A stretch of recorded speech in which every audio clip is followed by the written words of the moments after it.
Okay, we're recording. This is just a warm-up. I'm not going to include any of this. Or am I? Probably not, no. So here we are. Round 3. I actually originally recorded this on 9/11, but I scrapped it. And I'll explain why at the end. So stay tuned for that. That's how I get you to watch the whole thing. So yeah, 9/11. 9/11 happened this week.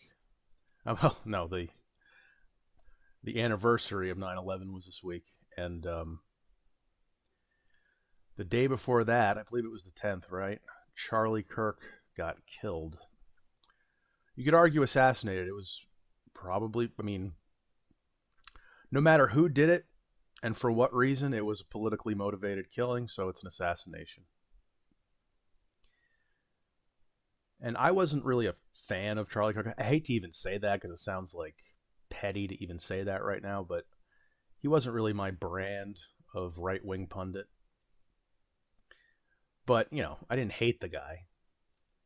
And I had seen him around, for years on the internet. He just becomes this like fixture in your mind because you see him in these clips and these videos all the time. And while I had seen way worse videos on the internet, that one was still pretty horrific. And because I had this kind of like parasocial connection to the guy, having seen him around for years, it affected me like way more than a lot of other things I've seen. Like I legitimately had like low-grade depression the whole day. And again, like I'm saying that as someone who wasn't even really a fan, but at the same time, I felt like I knew him to a certain extent. So to see that happen to him was just, it was disturbing in a way that like, I don't usually get disturbed. And I wonder if it had been like one of my actual enemies, like I didn't really like Charlie. I disagreed with a lot of his stuff. But I wouldn't have considered him an enemy really. But like if it had happened to one of my enemies, and even saying that, like I hate to even say that, enemies, like, that's the problem, right? Is that like the reason this kind of stuff happens is because we're at each other's throats all the time now. But like if this had happened to one of my real political adversaries, how would I have felt? I'd like to think I wouldn't have celebrated the way some people are celebrating Charlie Kirk's death. But, 10 years ago, when I was in my 20s, early 20s, maybe mid-20s, who knows? I could see myself possibly acting the way some people are acting like about Charlie today or this week. And it's just sad. The whole thing is sad. The guy had kids, a wife.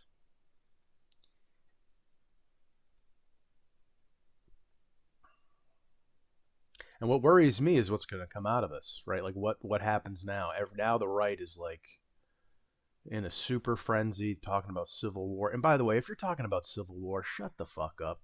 Please shut the fuck up if you're talking about war and shit. I can't claim to know what that shit is like, but, unless you're a Navy SEAL or some shit, you don't either. And it's a lot of LARPing. It's a lot of LARPing from, like, impotent men who want to feel powerful, calling for war. Like, do you have any idea what war is like, what a civil war would be like in this country? The mass starvation and famine and death and piles of bodies and corpses. And you're going to be, like, flippant about that kind of shit on Twitter. You're going to be, like, playing with it. Like, it's, like, again, it's like, you're like, I hate to say, you're like fucking women, honestly. Hysterical women whipping up a frenzy on the internet because of, no offense to women out there. I don't know where that misogyny came from, but It's like it's so unbecoming of guys who otherwise frame themselves as like men. We're men, and now you're going on the internet calling for war. That is so childish. That's so boyish. That's such a boyish thing to do. It's so irresponsible, especially with people with platforms. It's evil, frankly. It's evil. You shouldn't be fucking doing it.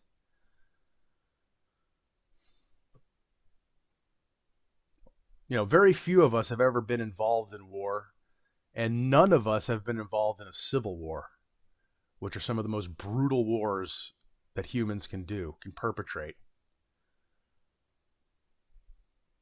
And again, when I was like a young libertarian, when I was like 20 years old, ANCAP, you know, you fantasize about that kind of shit. You know why? Because you're a fucking loser. That's why. That I was a fucking loser. And I had nothing going on. My life sucked. It was miserable. And to me, dying on a battlefield sounded more appealing than grinding it out at a day job for 40 years. But I can tell you that is the height of immaturity and stupidity.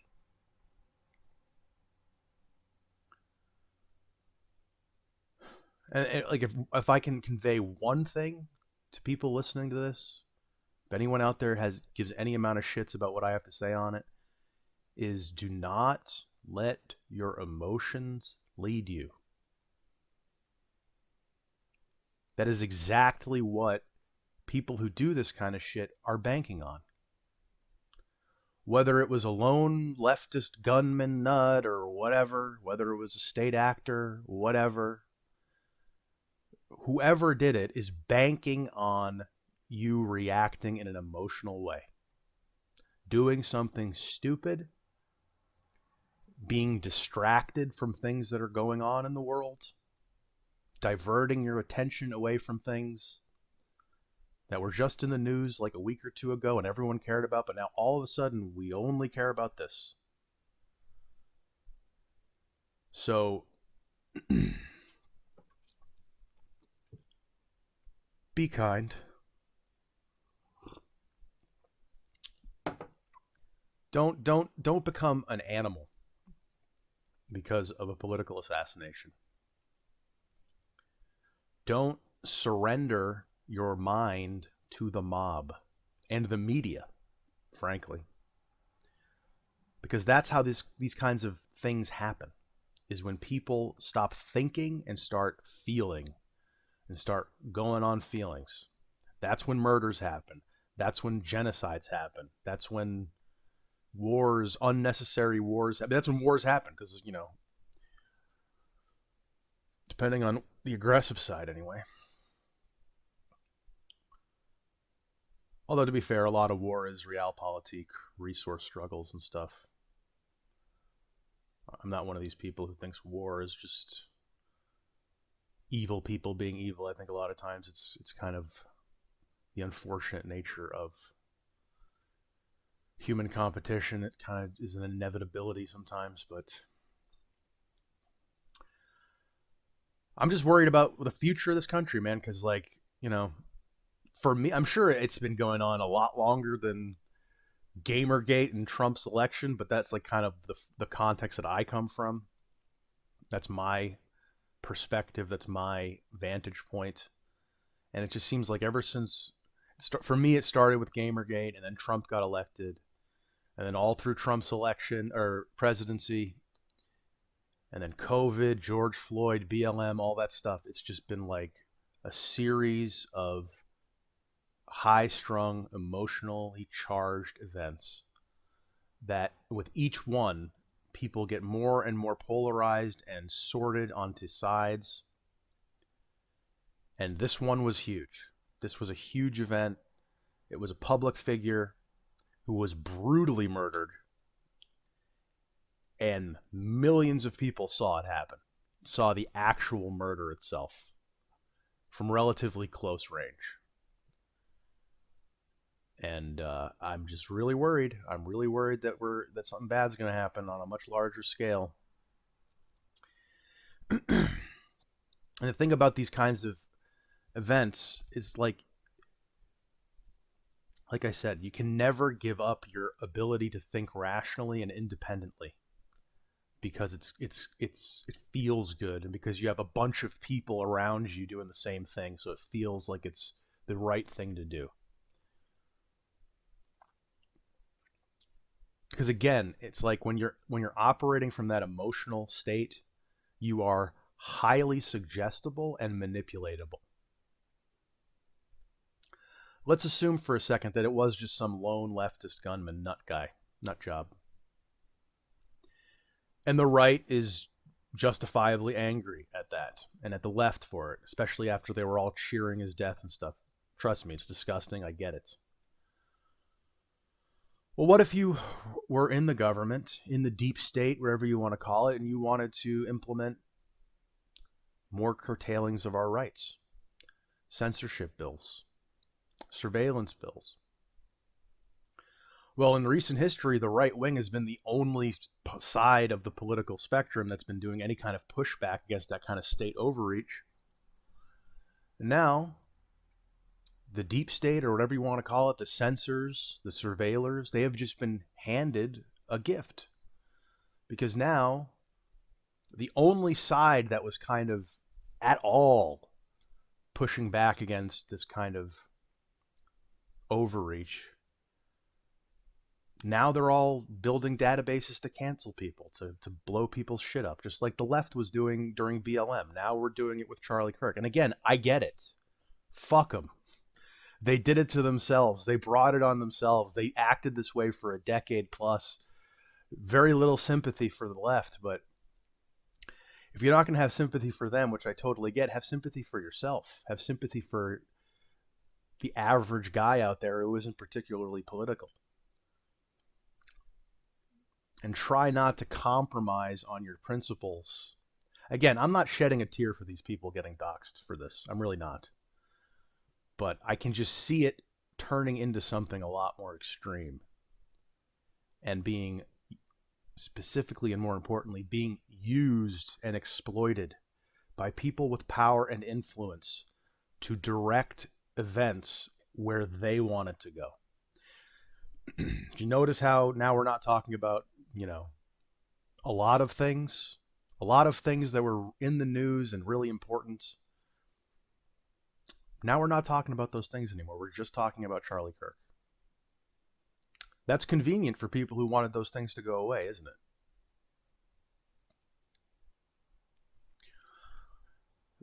it? And always remember, never trust the official story on anything. I would say never trust any story on anything. Always try to with these kinds of political events, you can never have 100% certainty on anything. You can only have probabilities. And you should always take the official story on anything as just that. It's the official story. If I'm talking to right-wingers here, I probably don't have to tell you that. But if you're a young person, or maybe a leftist watching this, the official story is just a group of people telling you something. That's all it is. And those people might have credentials, they might have power, they might have bona fides, but they are just people. They are people with their own interests, with their own biases and blind spots, and they're telling you something. I'm not saying to just assume the opposite of everything they say, although if you did that, it'd probably be better than just going with what they say, but you should take everything they say as simply, and this also goes for studies, any kind of authority-based claims need to be taken as simply that, claims by people with authority. It's not gospel, it's not metaphysical fact that you're observing firsthand with your eyeballs.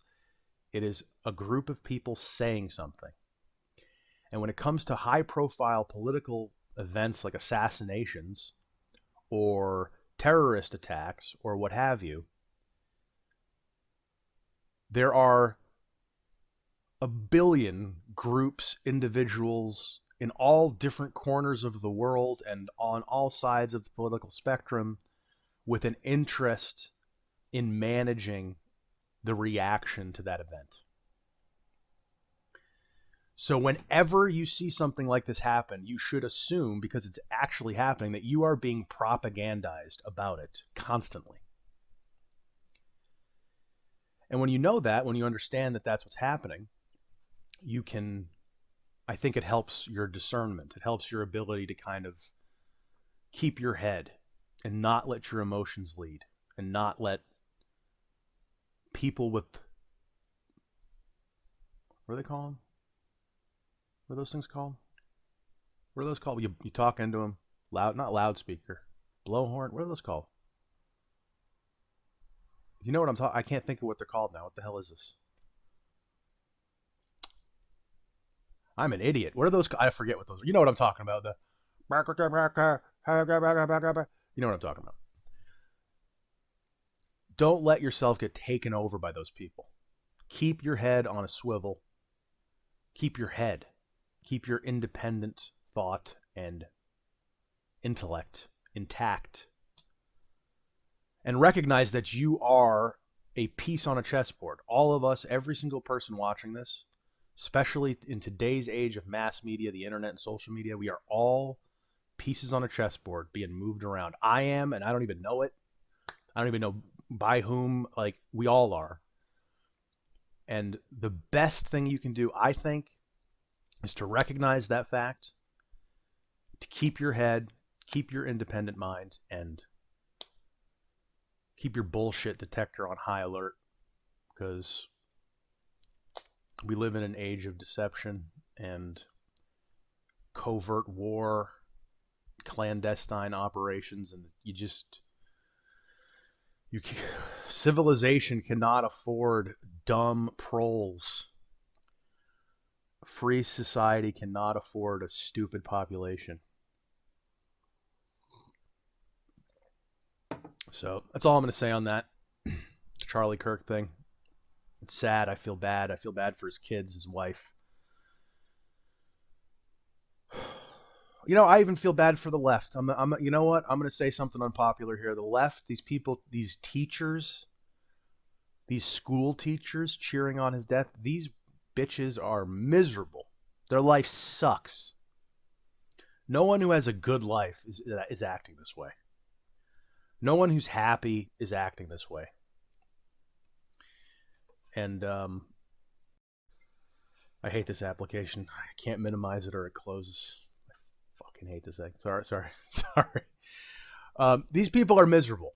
These left-wing, these young punk rocker types, they're fucking miserable. They're poor, half of them, which I can relate to. They're confused. They're depressed. They might probably have bad relationships with their parents.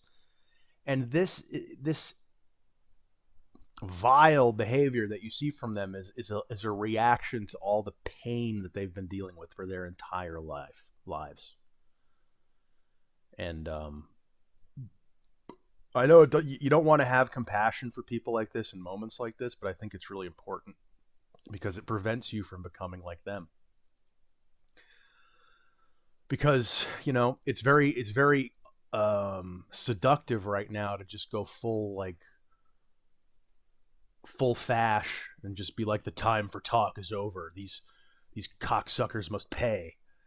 And it's like, that kind of righteous indignation is how all of the atrocities in history have happened. So you don't want to give up your humanity on the altar of anger and hatred. It's just not a good thing. And I say that as someone who's not even a Christian, by the way. I don't have any problem with Christians. I'm an atheist. I know. I'm a secularist. I'm a naturalist. I believe in the science. I trust the science. I didn't get vaccinated, though. I don't trust that science. But, you know, especially atheists, because we don't have that kind of religious dogma to keep us compassionate. We really need to remember to keep that shit in line, to keep our emotions in check, because unless you're in an active, immediate self-defense situation, that kind of rage, I think, only hurts you as well as other people, but it hurts you. It degrades your soul. It degrades your spirit. It turns you into a violent, malevolent, hateful demon like creature. And I've been there. I have been in some really dark places. I've been politically, kind of not active, but politically aware and in many ways radical for many years. And in many instances, there was not much difference between me and these people cheering about Charlie Kirk's death. And I can tell you from experience, that is not a place anybody wants to find themselves in. So that's that. That is Charlie Kirk. R.I.P. Sucks. I hope this doesn't kick off into something bigger. I really don't, but it's looking like it. This country is at such a boiling point. I don't know what's going to happen, but we'll see, I guess. So my life, my week, besides that, this whole week was crazy. My mom fell like 4 times. She broke her arm. She broke her wrist. And then the day after she got the cast put on, she fell again and landed on it. So we might have to go for another x-ray with the cast on today or tomorrow. That whole situation is stressful as hell. I'm trying to get her to do leg exercises that you can do while sitting. I'm getting all these videos on YouTube. She's got this like pedal machine that she can do. Her problem is she has neuropathy in her feet, which makes it difficult to walk and balance. And she's also very sedentary. She's pretty much been sedentary for most of her life. So her legs are atrophied. She doesn't have a lot of leg musculature. So you combine the weak legs with the neuropathy, it's very hard for her to walk. And she's very unsteady. And then, because she's fallen several times now, the psychological element is in there. She's afraid of falling, so that makes her even more cautious and timid, and which will both make her walking probably less confident and therefore worse. But it also means she's going to move as little as possible now, which will just accelerate the atrophy process. So I'm trying to get her to do leg exercises. I got a bunch of things on YouTube, and I'm going to try to do them with her. I need to help her. I need to make it easy on her to do it, because it needs to happen. So that happened. That sucks. One thing that also sucks is I got a job. I got hired at a retail place. I'm not going to name it, but it's a retail place. I'm going to be a cashier.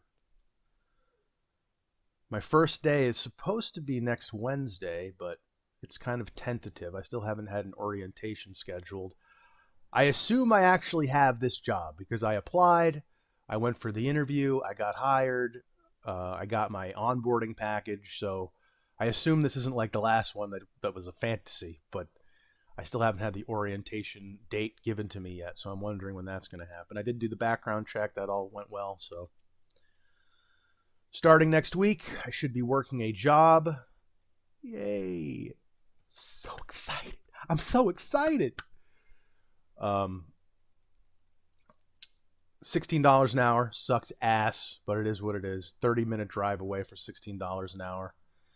Basically, it's a similar commute to my old job where I was making like 21, 22 an hour. But,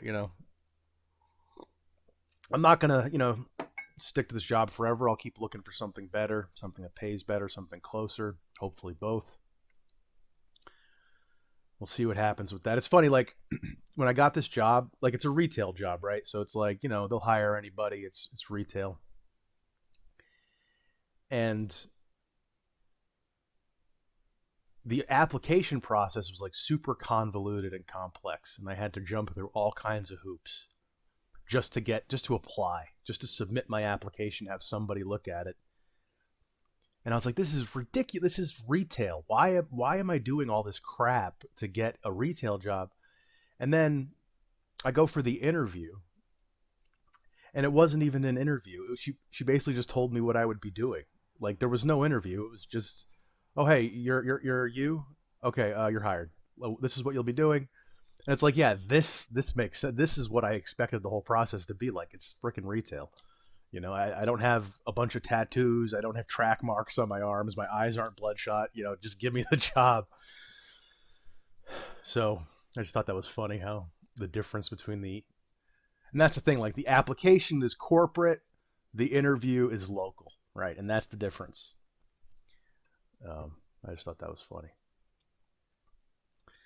So I got a job starting that next week. Also on Monday, I forgot about this. On Monday, I have an appointment with the local community college to talk about enrolling next semester in the spring.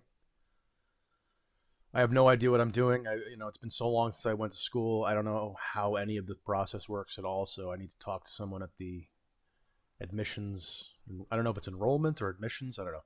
Some office. And I assume we're just going to discuss all of that, my options, what I want to do, how I'm going to do it, how much it's going to cost, what I have to pay for, what I don't have to pay for, all that stuff. So that's Monday. We'll see how that's going. So, this week I start a new job. This coming week I start a new job. I got a meeting for school to see about getting into it. So on that front, on the life front, aside from my mom's issues that we're working on, it's going pretty good. It's moving. There's movement. There's movement. So I'm not done yet. I still got stuff I want to talk about. Some people said I should make these videos shorter. I don't think I'm gonna. I like the hour-long videos personally. I like the flow and the pacing it lets me do. I'm not like... I could theoretically chop these up and release them in parts, but a lot of people like longer videos. I like longer videos. A lot of people have them on in the background while they're gaming or whatever.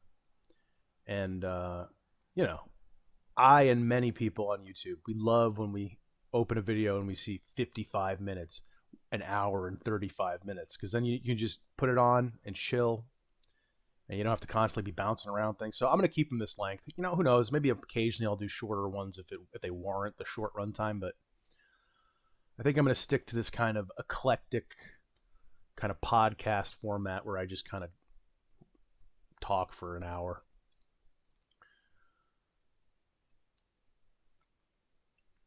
Which kind of brings me to one of the subjects I wanted to talk about, which is audience expectations. I don't want to lose relatability here talking about the sausage making of content creation, but it is something that I'm thinking about, and it's kind of important. But there's this phenomenon, I think, with all creatives, artists, whatever you want to call them, people who produce media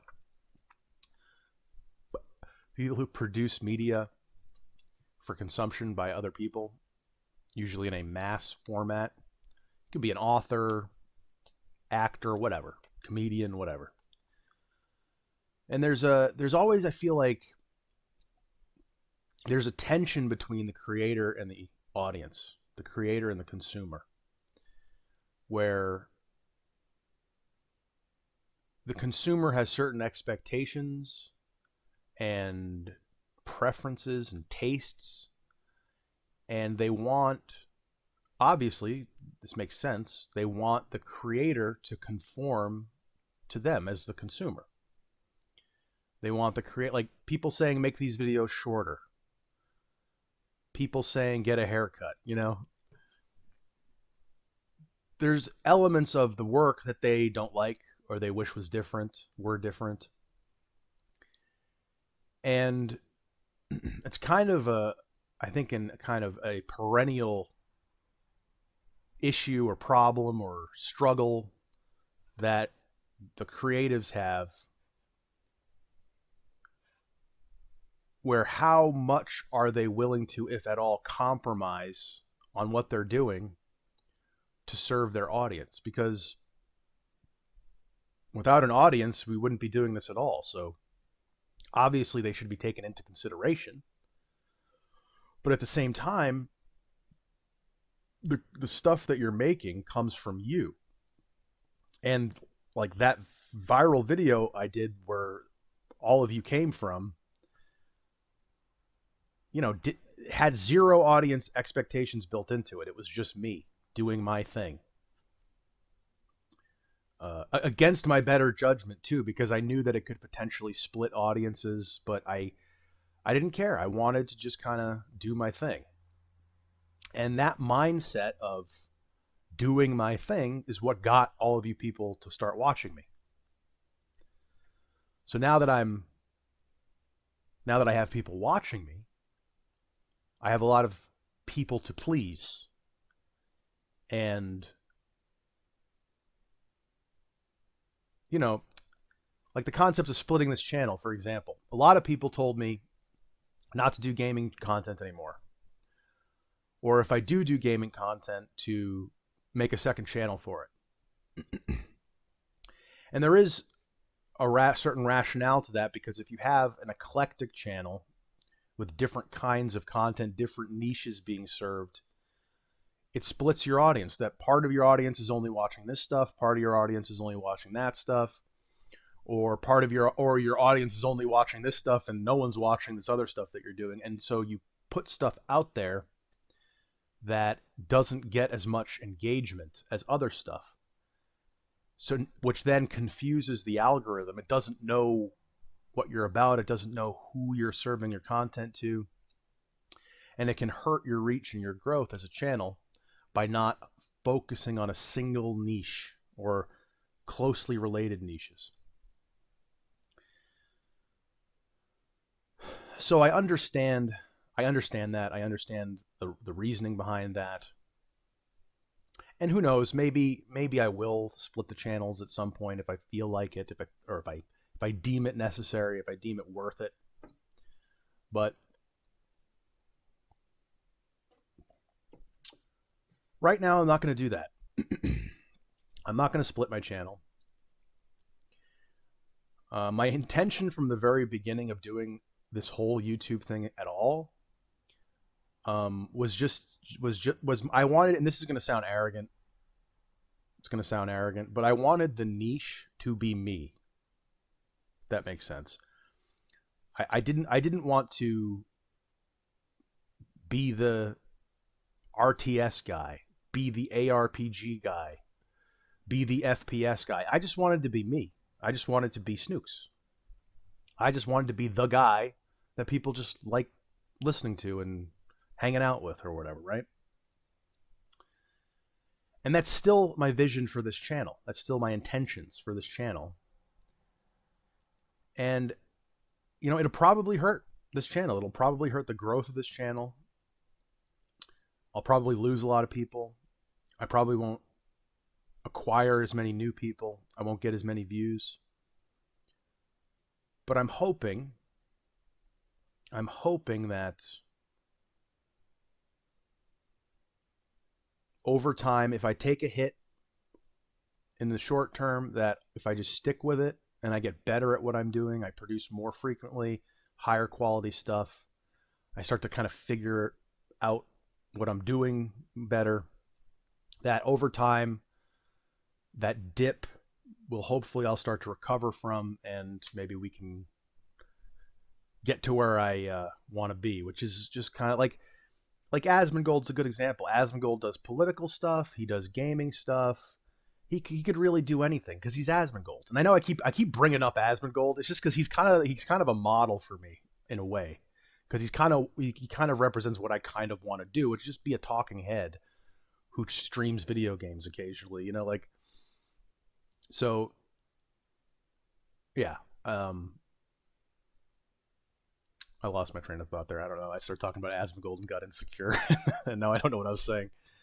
But yeah, I just, if I do suffer in the short term, I'm hoping that if I stick with it, I get better, I'm consistent and prolific, that over time people will become aware of me, the people who like me will stay, and I'll be able to just kind of build a presence of myself, you know, doing the things that I like. And if not, if it's like 5 years down the line and I'm dead in the water because it's just totally screwed me up, you know, whatever. Maybe I'll consider I'm not completely ruling out the possibility of having multiple channels, but at this stage, I just don't really want to do that. I want to continue doing my thing, and I just want this channel just to be my channel. I want it to just be a one-stop shop for Snooks content. So that's what I'm going to do. And again, I'm not going to stop doing what I want to do, because at that point, why am I even doing this? Right? You know, like everyone said, the reason they liked that video is because it was authentic and genuine. It's like, so now that I've got a little bit of play from that, I'm going to switch up and become a content creator. Top 5 tips and tricks. I'm not going to do that. So I'm going to keep doing me. I'm going to keep doing what I'm doing. Come what may. Like I said, I expect it to probably hurt me, you know, at least in the short term. It probably will hurt me to not super hyper focus on this thing, or the one thing that people want. But I'm willing to deal with that. When I got into this like 6-7 months ago, I've had this channel for like 20 years and I've uploaded things for 20 years, but I really started thinking about doing it seriously earlier in the year. When I got into this, I knew it was going to be a grind. I knew it was going to be a long-term thing. I knew it was going to take years of slow accretion of followers over time through exposure over the years. So I'm prepared to do that. I'm prepared to slowly grow. I got this big viral influx of people. And you know, you could say I'm unlucky because now it's not as organic as it would have been, and it's people who maybe wouldn't have been into what I was doing, but I view it as lucky because it gave me a base of people to work with. You know, some of you people I think would have become a fan of me regardless if that video had ever been made. And that video just helped get you to know who I am. So hopefully I can work with you guys. And even the people who maybe are more tourists of this channel, you're welcome as well, of course. But yeah, so like I'm probably going to hurt. My growth is probably going to be hurt by this, but I don't care, honestly. I don't intend to be a meteoric viral sensation. I would rather not that happen personally, because it's not sustainable, and it's very anomalous. So yeah, that's what I'm going to be doing with that. I relapsed on cigarettes. I'm not going to smoke while I'm here though, but I have been smoking. This week I've had more days not smoking than smoking, but I have smoked a little bit. I've been using the patch, but I found a pack of cigarettes that was like half full in this room. So I've been smoking a little bit, but and I could really go for one right now, but I'm not going to do that.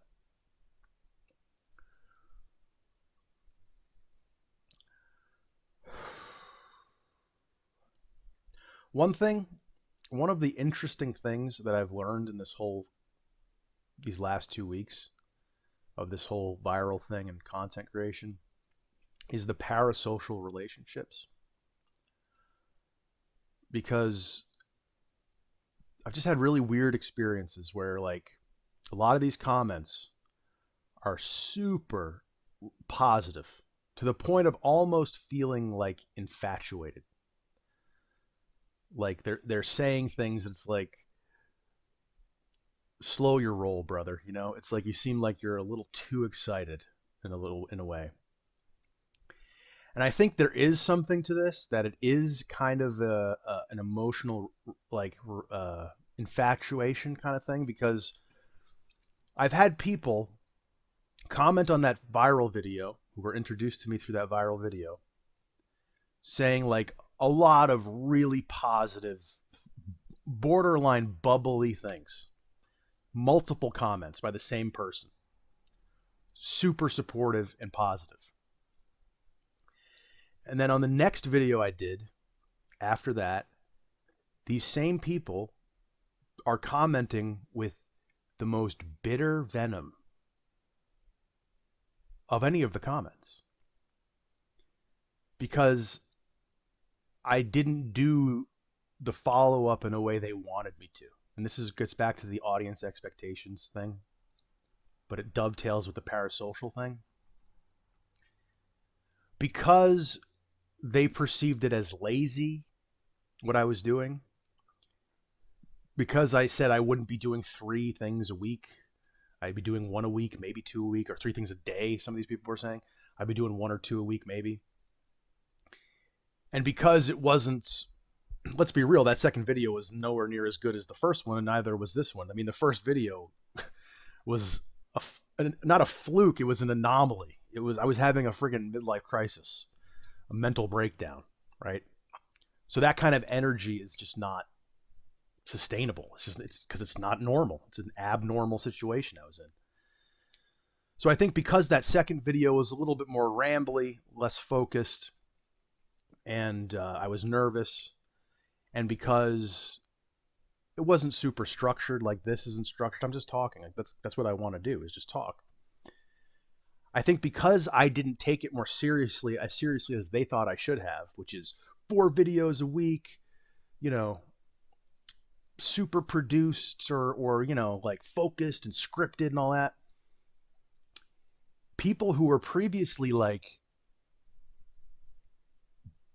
blowing smoke up my ass in a very kind of borderline gross way.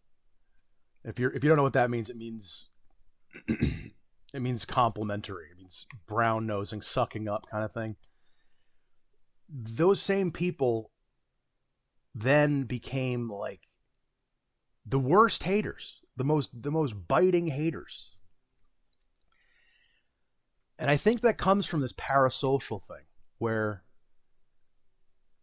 you see someone on a screen, they say something that you really like, that resonates with you, that inspires you.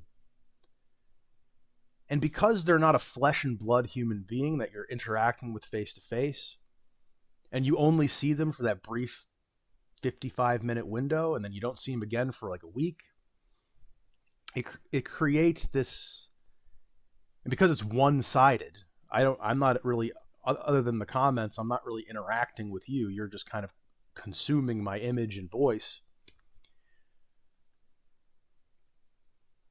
When you see me, you don't see a human being. You see like half a human being and half a creation of your own mind.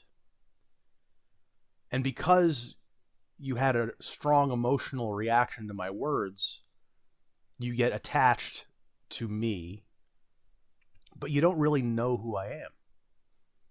You know, you don't know someone because you listen to them talk for 50 minutes. There's a bunch of gaps in your knowledge about who I am and what I am. And so you fill in those gaps. You project onto me what you want me to be. You create in your mind a kind of effigy of me. And anything I do that kind of demonstrates individuation and independent existence outside of your mind, if I diverge in my actions or words from the effigy that you've created, it feels like a betrayal. It feels like I'm lying to you. It feels like I'm betraying you.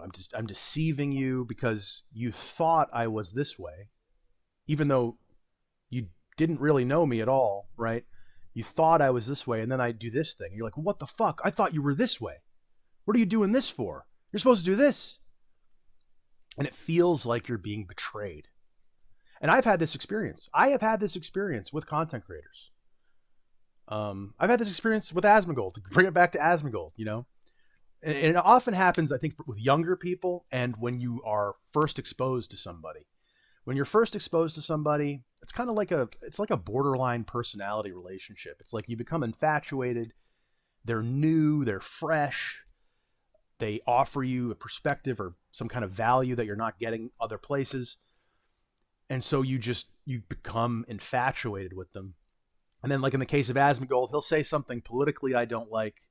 He'll be too soft on something, although he's gotten pretty hardcore over the years. But like, he'll just say something I don't like. and then you start shitting on him in the comments. I have been this guy. I have absolutely been this guy. And I think, again, it's related to that, the difference between the image, the effigy in your head, and the actual human being. And all I can say is, like, and I've learned this over time as I've gotten older. I still do it. I still fall prey to it. But as you get older, and also as you spend more time with a content creator and you get to learn more about them, and you realize that they're a human being with their own identity, they're not part of you, you know, you get better at this. You know, you start rolling your eyes at things you don't like instead of getting fucking angry at it, you know. So I don't know. I just experienced that with people in my audience, and it was very jarring because, again, it's like, it's creepy. It's almost creepy because it feels like you have a girlfriend who's gonna cut your dick off. Like, it really feels like that. Like, because it starts off, they're like so positive and supportive. 10 comments, this, that, you're so amazing. Oh my God, you're so incredible. Oh my God. And when that's happening, you know something's up. You know something's weird there. But then to see, like, a week later, you're a piece of shit, unsubbing, I can't believe this, you're just being to be lazy. And it's like, it's venomous. And it's from the same guy. Same people doing this. And the only explanation I have for that is psychological complexes and the effigy and projection and BPD. I mean, honestly, some kind of mental issue, which I have lots of mental issues. Like, I'm not judging people for having mental issues, but you see it. You just see it in people directed at you. And it's strange and it's creepy. And it's like, those are the kinds of people who are dangerous, right? And again, I've been this guy, but it's like, there's people out there who will take it. Like, there are people out there who will love you. And then you do something they don't like, and then they become stalkers, you know? So that's kind of creepy, but it's part of the game. It's the price of doing business in this thing. So all you got to do is make sure that you stay armed, keep your ammunition close, go to the range regularly to keep your, now I'm threatening my audience. I'm not doing that. I'm just saying, you think about stalkers and shit, and it's like, I'm just happy I live in America. That's all I'm going to say.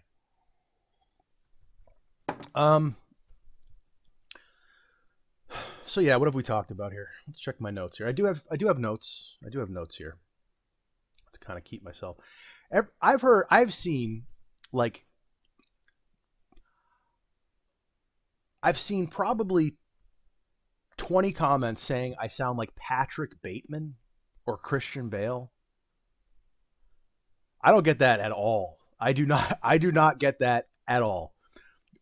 Do I sound like Patrick Bateman? Like, I don't think I sound like Patrick.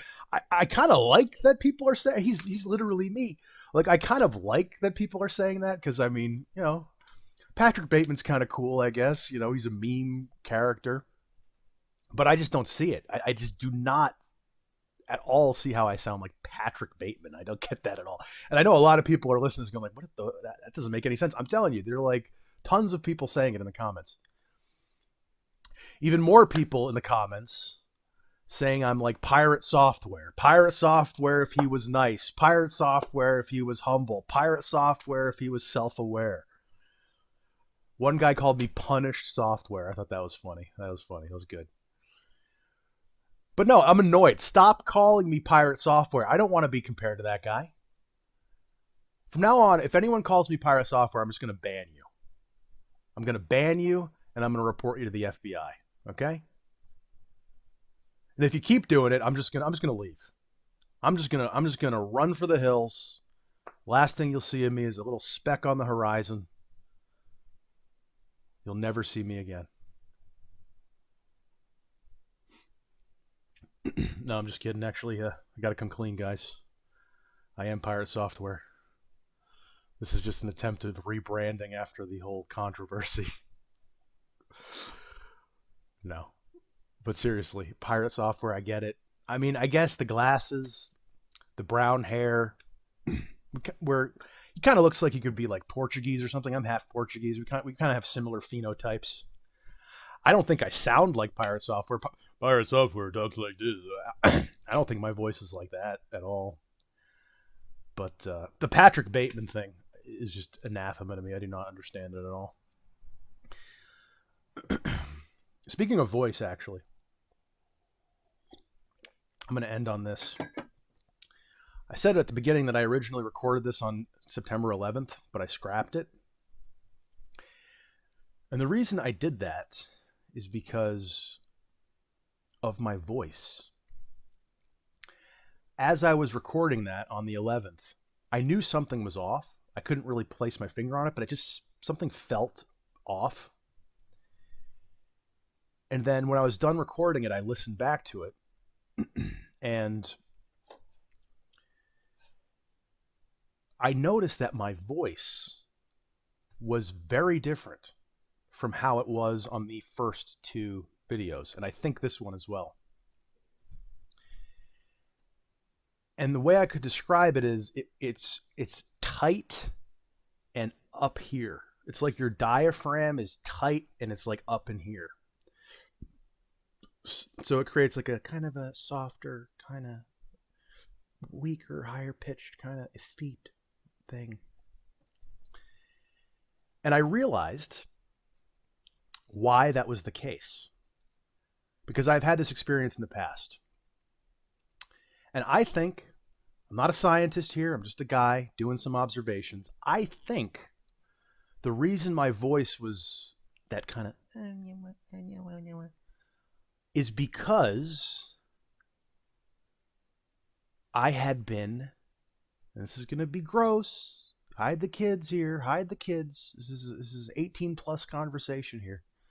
I had been masturbating.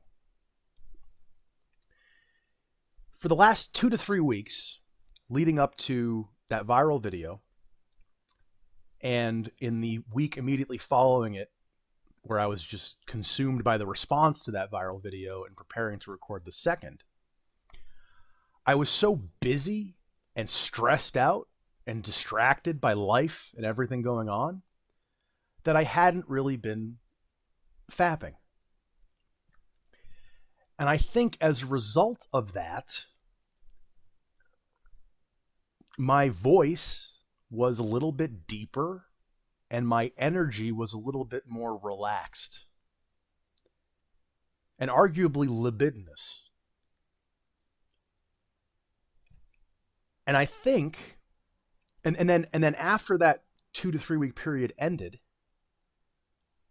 life was kind of returning back to normal. Like the initial blow up of that video was kind of subsiding. I was kind of settling into the new reality of this thing. And I started going back to my old ways. I started regressing back into my habits. And I started fapping again. And leading up to that 9/11 recording, I was fapping, a lot. I know this is gross. It's embarrassing to talk about, but I think this is really important for guys to hear. And I think as a direct result of that, my voice was actually worse. It was higher pitched and tighter. Timid, insecure, anxious. And as a result of that, it's kind of like it's higher pitched and tight and like this. It's not this bad, but like it's hard to describe. But it's the best way I could describe it is effete, impotent, not masculine. I know I don't have the most masculine voice ever, but trust me when I say it was way worse on 9/11. And I had experienced this in the past. I've dabbled in nofap and stuff, and I had noticed back then that when you take some days off, you have more charisma. You're less anxious. You're more potent.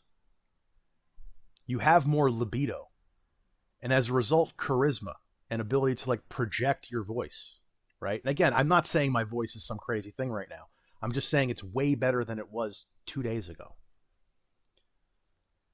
Because when this happened, then I made the decision, okay, I'm going to scrap this and I'm going to abstain for a couple of days and try it again. And I'm doing it right now. And I got to say, I think I was right.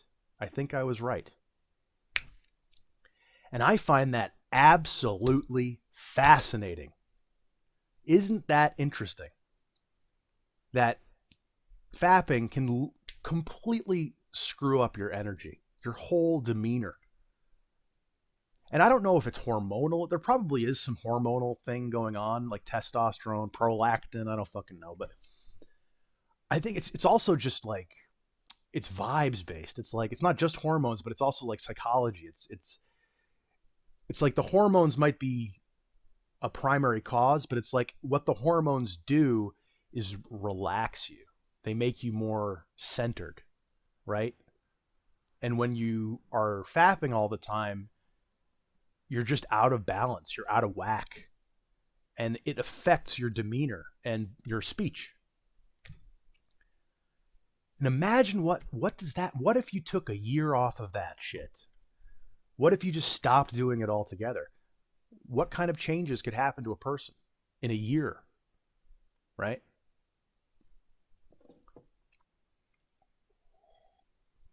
I don't think I'm going to stop altogether, at least not now, because I don't have any sex right now. So, but if I do it, I'm going to keep it to as minimum level as possible. And now I have a reason to actually stick to it because of this thing.